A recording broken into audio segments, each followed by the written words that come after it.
Last week was bold predictions. How about biggest concerns? Let's go.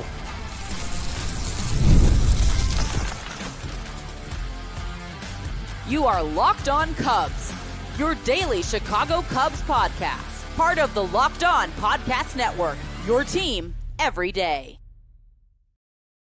You are Locked On Cubs, part of the Locked On Podcast Network, your team every day. Alongside Sam Olber, I'm Matt Cozy. Sam and I are lifelong fans, taking our passion into discussion with you on all things Cubs. Thank you for being part of the show and making us your first listen today. The best way you can help us grow the show is to listen or watch every day. Some history and trivia later in the show, opening day variety. Lance Lynn and Kyle Gibson are seemingly on the Cubs' radar. Why is that? Could they actually sign with them? Break that down. And we're going to start with our biggest concern. Similar to our bold predictions episode last week, we will both reveal our top concerns for the Cubs in 2025. And Sam, I believe there's one, at least one that we have in common today. I think when you go into the year, first of all, what a beautiful Monday in the Chicagoland area. Yeah. I mean, it's just baseball's in the air. And you and I always say this, and I'll say it again. If this was the weather all April, and I'll say it again, all May at Wrigley Field, I'd be fine with it. It was beautiful. Absolutely. The ball will be flying out of the park. What a gorgeous day for baseball.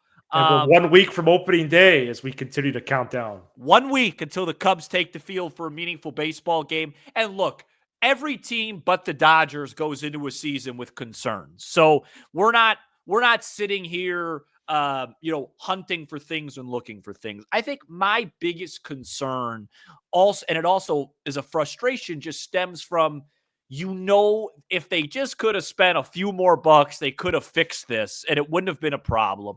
And that is, I just don't think they have good enough high-end starting pitching. And that's not to say that I don't think Justin Steele's an ace caliber pitcher, because I think he's going to be excellent once again. But the way that this is built is Steele and Imanaga have to be excellent for this thing to work out. Because Matthew, last season, Jameson Taillon, and I've said this about Taillon a lot. I don't think he was as bad as he was in 2023. He was a better pitcher than that. But I also have to be genuinely honest. I don't think he's as good as he was in 2024. And when you look at when you look at his home road splits, we've talked about it so much with the hitters. You have to acknowledge the fact that he was, a phenomenal pitcher at home. I have the stats right in front of me here. 2.18 ERA at home, 4.58 on the road. When he was pitching, the winds were howling in. You have to go in and expect some regression with him.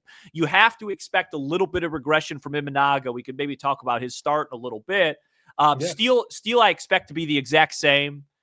Boyd, we've talked about a lot. He's such a key. He has to be good. And we don't know who the fifth starter is right now. And I don't think it's going to cost them big, but I would feel so much better about this team if they added another quality starter. And as we've talked about, Jed tried really hard to trade for Luzardo. The Cubs were reportedly interested in Dylan Cease, so they know it's a hole. They just weren't able to fill it. That's the place I expect them to be the most opportunistic, and maybe they even surprise us and make a trade that isn't on July 30th. Maybe it does happen even earlier, and maybe that happens even despite good performance, or hopefully good performance in the rotation. And we're going to talk about the rotation group even more second segment, because there's actually more than Gibson and Lynn unsigned. And I wonder if that could be an easy addition, even if everybody's healthy. And it sounds like they're at least exploring that. But absolutely, I'm concerned about the lack of impact in this group. There's depth. There even is a solid group here already, but it does lack some things that you look for in terms of rotation impact, especially for a team that is expected to contend for the division title. And so should we keep the rotation convo going, or just continue with give it? Well, let me tell you, that's really, I have one more slight concern. So you tell me Oh, you're on. really? Yeah, I don't have a whole lot. Like, I think this is a good baseball team. Well, we know they're not bad. No, I'll tell you my other concern after you go. So my next concern is there weren't enough changes or additions on offense. Mm. The offense wasn't overhauled on paper. Tucker for Bellinger, Shaw for Paredes. Do these changes offer enough variety in order to sustain a successful offense for the 162? Can they limit themselves to the 25, even 30 game pocket of bad baseball? Because it's going to happen. Mm-hmm. But it can't be 61 games like it was last year when they averaged exactly 3 runs a game en route to a 22-39 record. It can't happen again. Yeah, it's a very fair concern, and it's definitely needs to be discussed. Here's why I don't have it on my list. Sorry, say that one more time. And we like Tucker and Shaw, but is it enough? Here's why I don't have it on my list. Okay. During April and May and June of last year, PCA and Miguel Amaya were essentially two pitchers sitting at the bottom of the order.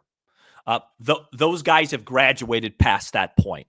Okay, they just have. I've seen enough. I'm confident in saying that they're not going to be that bad again. Okay, and Morel was in disarray. So that's 3 of the 9 spots. And then exactly. So I was going to say, and then I think Shaw's an upgrade over at third. Tucker's an upgrade, and Tucker's obviously an upgrade, and then I really believe you're getting a better version of Swanson this year and a better version of Nico. So when you put all that together, do I think that this is, the 27 Yankees? No. Right. But I don't think this will be an offense that is very, very poor for 2 straight months. I can't good. see it. Well, that makes me feel better. And I also think we can't understate, Matt, like what I just said about Tyone.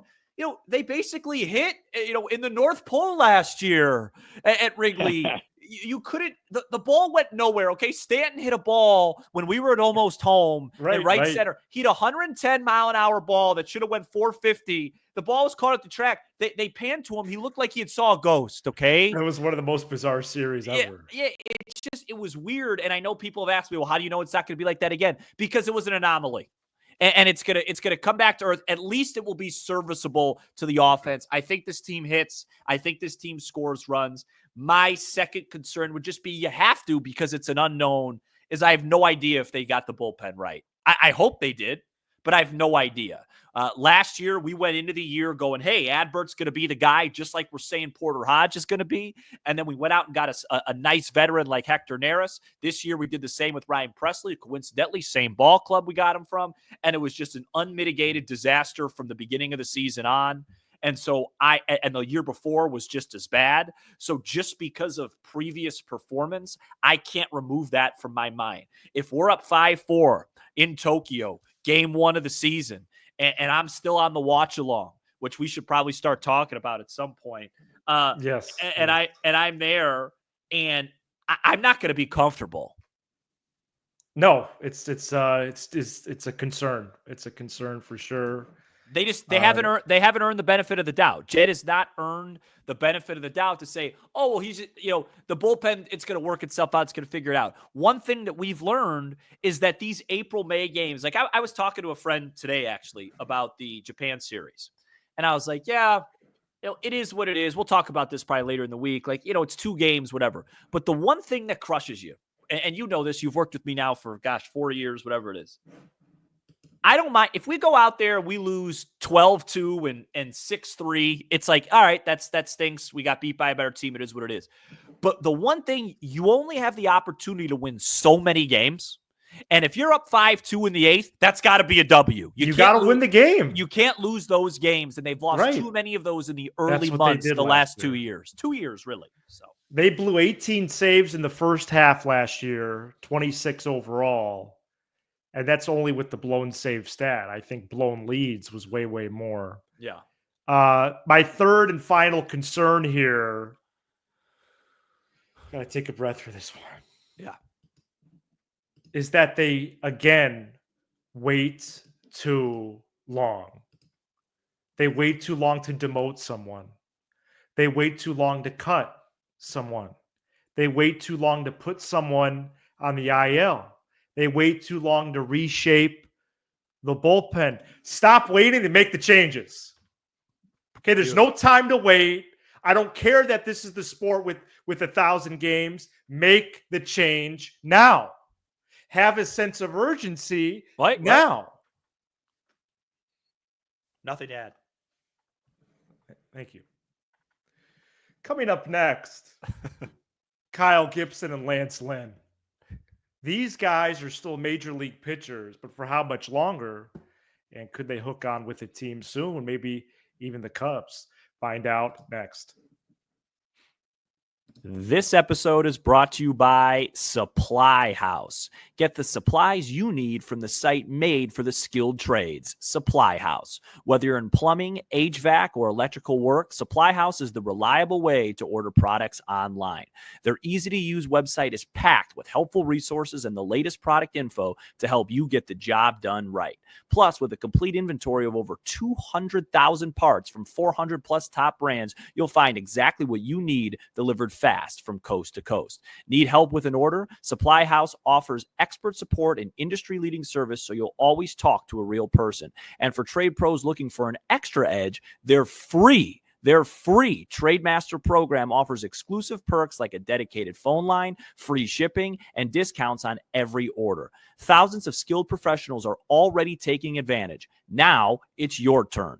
Join the Trademaster program today at supplyhouse.com/TM and start ordering plumbing, HVAC, and electrical supplies with just a few clicks. Plus, use promo code SH5, that's SH5, for 5% off your first order. That's supplyhouse.com.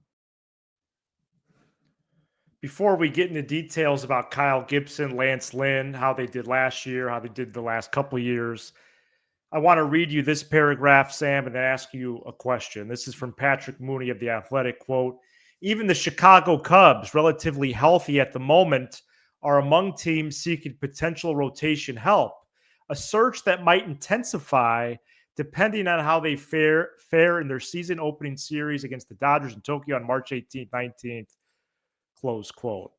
Hey, my first thing was, why does it depend on how your two best pitchers throw in their first start of the season, a start that takes place more than a week before anybody else? It's a great, Those are the only two guys that we're not even concerned about.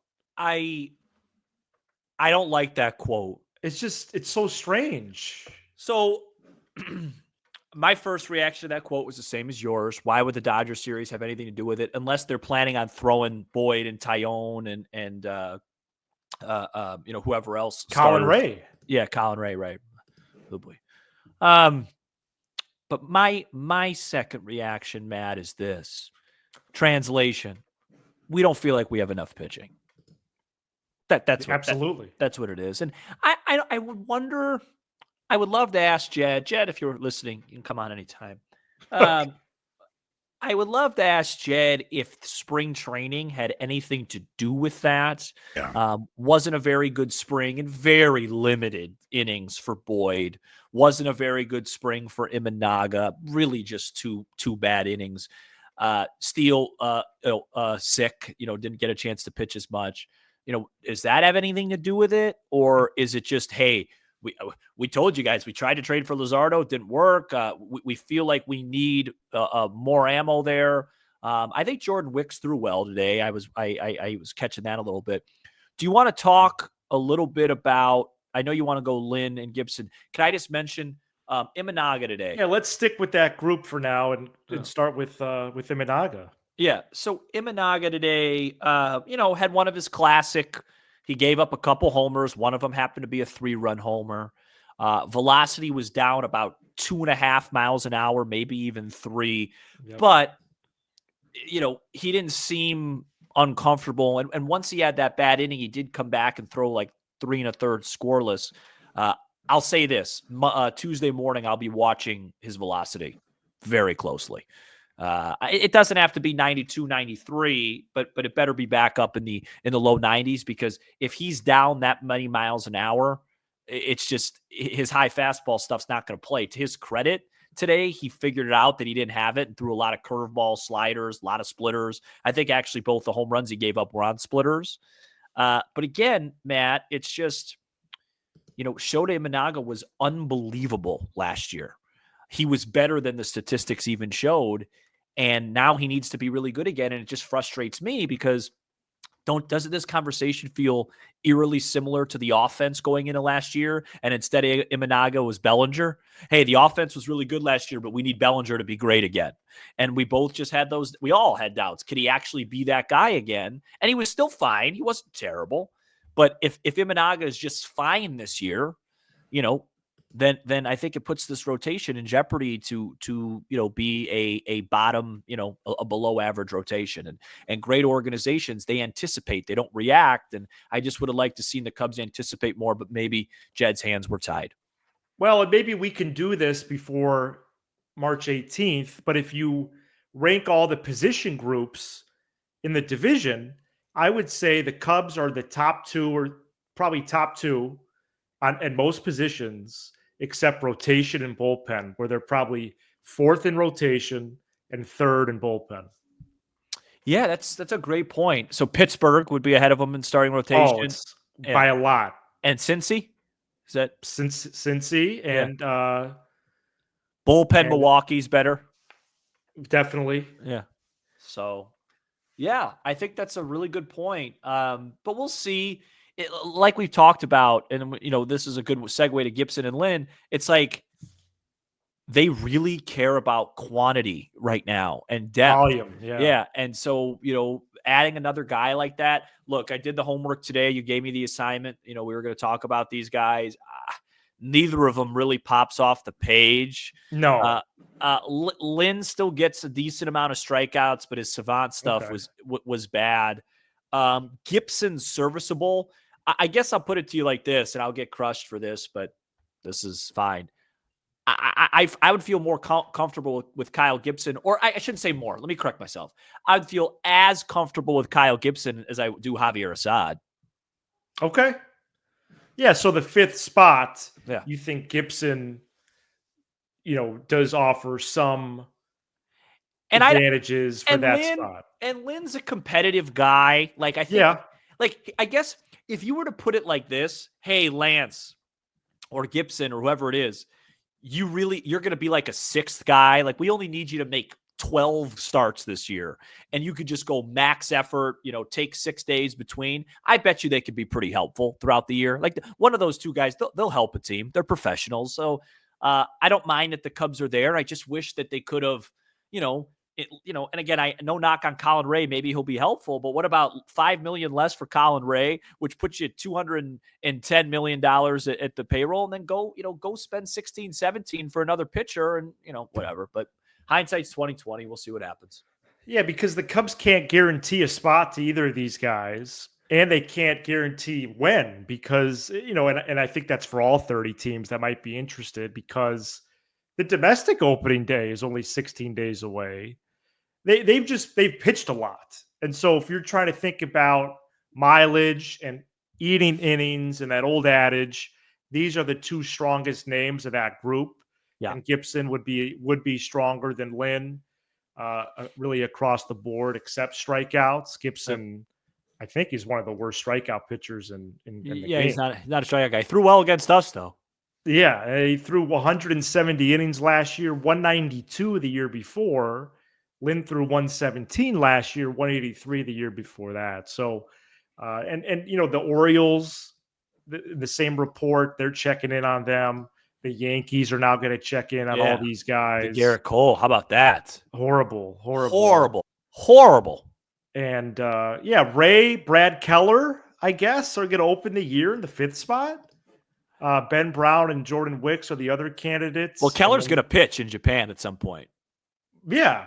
Maybe he's just a reliever. Yeah, he's going to pitch, I think. I think they really like what they've seen from him, and I think he's going to get an opportunity. I think what we'll all do is probably overreact to what we see the first two games, and then everything will kind of normalize as the year goes and steady. I think the group right now that's ready for Japan isn't the group that's ready for May and June. Some guys get ready faster and whatever. So, we'll see. But that quote was weird. The fact that, and we're recording this, Monday evening, the fact that we still don't know if Shaw's making the trip yet, and then that quote, it's just odd to me. I mean, Shaw today had 2 hits and a walk, stole a base. Like, are they just concerned that he's just not 100%, and maybe they could just, hey, let's just have him be fully ready. Take this thing at home, and while we go, Gage Workman's more than capable of handling 18 innings at third. I don't know what it is, but between that and then, hey, let's see what happens in Japan with the pitchers. It's like you said, well, Imanaga's going to pitch and Steele's going to pitch. You're not replacing any of those guys. Well, if Shaw, the way Shaw is playing, if he doesn't, they're supposedly going to announce the team Tuesday. Yeah, which we'll do a show on. But if Shaw doesn't make it, I will be disappointed. I won't. But it's only 2 games. Yeah, I think disappointed's not the word I would use for me. It would be eyebrow raising. I feel like we don't know the full story. Okay. Because there's no way you could tell me he wouldn't make it because of performance. He's looked totally fine. Exactly. His at-bats look fine. He's played fine at third. And I'd be fine if they want to give him one day and give Workman a day. They could split it. That's fine too. But come on, he should. And even if he's just on the team, he could steal a base off the bench. Like, bring him over there. Yeah. No, that's a good layout. All right, opening day history, some trivia, and maybe a few surprises as well coming up right after this. This episode is brought to you by FanDuel. It's the best time of year. March Madness is here, and FanDuel is giving you the chance to get in on the action like never before. Right now, new customers can get $200 in bonus bets when your first $5 bet wins. That's $200 extra bucks to use on everything from buzzer beaters to Cinderella stories and even who's cutting down the nets. Right now on FanDuel, the favorites to win the national championship are the Duke Blue Devils at plus 330. You could also get Auburn, who is probably the best team in the country most of the year, but just faltered off here a little bit late. You can get them at plus 380. A lot of SEC teams in there: Tennessee, Florida, Alabama. It's become SEC is not only now a football conference, but a basketball one as well. But right now, the favorites to win the national title are Cooper Flag and the Duke Blue Devils. It's going to be a great March. Get in on FanDuel. Visit FanDuel.com and get in on the college hoops action all tournament long. All right, last segment here on a Tuesday episode. Only 7 days from opening day, which is 5:10 a.m. Central on Tuesday the 18th against the Dodgers, Tokyo Dome in Japan. We are going to preview our own plans on Thursday of this week. We're going to tease out, preview, promo our own plans for next week, which does include Sam's watch along on Tuesday. Okay, which is, you could tune in that. If they win the first one, I'll do a second one. Wow. Okay, there you go. It's on the air for thousands. I have in front of me a couple different opening day pieces here. Mm-hmm. One is all of the opening day starting pitchers of the last quarter century. Okay, I love it. From 2000 to now, who's walked to the mound? Yeah. And then I also have I got that. I also have a certain position as well, but we'll do that after the pitching. So okay, yeah, I think this is a formidable challenge. We'll see. All right, the 2001 stuff, that could be tricky. Let me get out what I know, and then I'm going to come back there. All right. So Zambrano is one. Yep. Yeah, he checked a lot of them. Hendricks did it. Yeah, Zambrano pitched in 6 opening days. Hendricks pitched in 3. Lester did it. You got Lester. You got 3 of the names so far. Didn't Jeff Samardzija do an opening day one year? Did it twice. Okay. Nice job. Great. Stroman did it. Marcus Stroman, 2023. Justin Steele did it. Justin Steele last year. You have 6 of the 10 names. Okay. Did Arrieta ever do it? He did it one time. 16, right? Yes. Okay. Okay. So that's 7. That's 7. Yeah, 3 All more. right. I'm now. Did John Lieber? Did it 3 times, included in 2000. Yep. All right.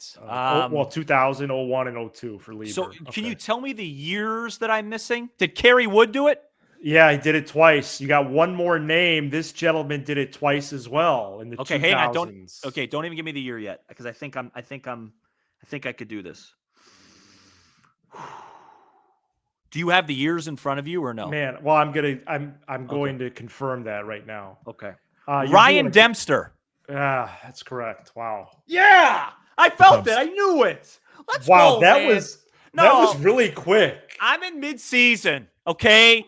And by the way, You're in mid-season form? I'm not here. The Tucker call yesterday, this trivia. I am ready to win a title, okay? And I'm going to do my part all year. You're going to do your part, and they need to do their part to win 93 games and win this division. So somebody clip that. Speaking of, I want to do a few 0 to 100s, unless you have more for me. I got more. So. Oh, you do? Yeah. Oh, okay. Well, then I'm gonna do 2 of them. Okay. And we're a week away. It's time. I want your official 0 to 100 that this team wins the National League Central. I really want the 0 to 100 right now on FanDuel. On FanDuel, they have been minus 105 to win the division. I want to go as far as to say since President Clinton was in office, it's been a long time. I think it's been minus 105 for like 2 consecutive months. So I'd like to know that 0 to 100, and then I have another one for you. Oh man. Okay. Well, you're not going to. I don't know if you're gonna like this, but you're down on him again. I'm gonna say 33%. Oh no. So. Oh, you were right last year. You had him at 82 and 80. I had him at 87. Yeah. Everybody tells me I'm the pessimist of the show. I had him at 87 wins. You had him at 82, and you were right.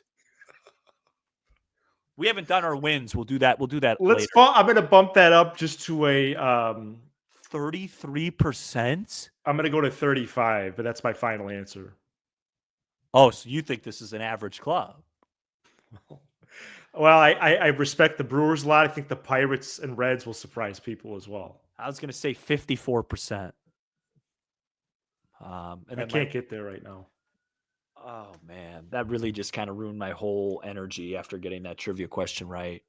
It's almost like I got all. Well, I'm not going to fake it. No, I almost feel like I should have said Kevin Tapani or something. Well, he was a couple of years prior. Yeah, he was late 90s. Did Steve Traxel ever do it? He did, I think. Yeah. And then 0 to 100, the White Sox lose 100 games. Oh. 95. I was going to say 99%. Okay, yeah. That's where I was going to be for that. I just wanted to throw it. Okay, what else do you have for me? Those were good. Yeah, I'm just really kind of depressed now. So there are only 6 of these in Cubs history. Opening day DHs. Oh, that's great work by you. Go Cubs. I mean, these are phenomenal questions. Yeah. All right, I got it. This is going to be a hard one. Let me think who DH'd the last 6 years. So, I do want to tell you 2020. So it's 6 times total. 2021 was the last season without the National League DH. Oh, good clear. I thought it was just 6 consecutive years. I didn't think they opened when did they open in the American League? Consecutive years. This will be the 4th consecutive year next week. Okay. I'm trying to think who DH'd COVID. That's a good starting point. Was it Schwarber? Yeah. No. Okay. But it was a left-hander who had some slug. Hap? Nope. Boy. Jason Kipnis? The clue would be... No, he was at second. Souza Clue Jr. is Yu Darvish. Oh, Victor Caratini. Go Cubs. Great hint. All right, let me lock in. I'm better than this. Yeah, you got it. I'm better than this. Yeah, Okay, yeah. last year they opened in Texas. Did Morrell DH that year? Yes, Did good that? job. Okay. 23. 23. They were at Wrigley in the Yeah, cold. Milwaukee. Yeah. They won Yep. that game. That's got to be Mancini. Correct. Oh, boy. All right, let me lock in. 2022, they opened against Milwaukee again, won that game again. Nico Horner, a home run off Corbin Burns in that game. Yeah. But that's not the question. Question is, who was the DH for that ball game? Yeah. Was it Ortega was in the outfield? Wow. Oh, was Ortega? Okay. It was, yeah. I was going to say Ortega or Contreras. Yeah, nice job there. All right. So there's only two more, and I could give you like when. No, well, one of them's 19. They're in Texas. Yes. The The other one is the World Series year in Anaheim. In Anaheim. Beautiful. Okay. Oh boy. Okay. Almora. We already discovered this last week. Almora was in center. Oh, that's right. I said Zagunis, but did he play left? He was in left, yeah. And I already said Schwarber, so it can't be him. Who started that day? Was it Lester? So would that mean Contreras? My clue would be last season. His last season. The DH was his last season. That ended up being his last season, yeah. Oh boy. World Series hero. But David Ross was retired. Hayward. No, he can't. He was there at COVID. Oh boy, Ben Zobrist. Ben Zobrist. I would have never got that. I'm wrong. I wouldn't have put that there. All right. 16. Every time I keep thinking DH, I come back to Schwarber. I've said him 3 times. That's true. Hayward was in right, Fowler in center, so Schwarber must have been in left. Zobrist second, Russell short. So it's got to be, and then Baez must have played, so it's got to be Baez or Bryant. Montero. Clue is Wade Davis. Soler. It's a bad effort by me. Thank you so much for checking out this episode. Ruined the whole episode there. We are here 5 days a week. What did I get, like 3 right? That's a great question. The episode. Don't be catastrophic. Oh, this is going to be a 75-win team. We are here 5 days a week talking. That was kind of a downer for me. 35% was my final percentage. Subscribe to our channel on YouTube as we make the push to 13,000 subs. We're streaming worldwide on Apple, Spotify, iHeartRadio, Sirius XM, and more as Sam comes back in the frame for the final. Sorry, he is Sam Olber. I'm Matt Cozy, and you are now Locked On Cubs. See ya.